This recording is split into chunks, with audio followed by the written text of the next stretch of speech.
انسان کی نیت اچھی ہو تو عمل قبول ہوتا ہے۔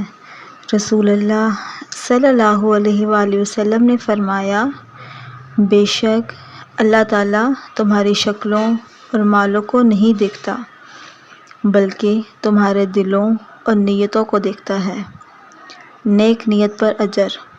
رسول اللہ صلی اللہ علیہ وآلہ وسلم نے فرمایا، جو شخص نیکی کی نیت کرے لیکن اسے نہ کر سکے تو اللہ اس کے لیے ایک مکمل نیکی لکھ دیتا ہے۔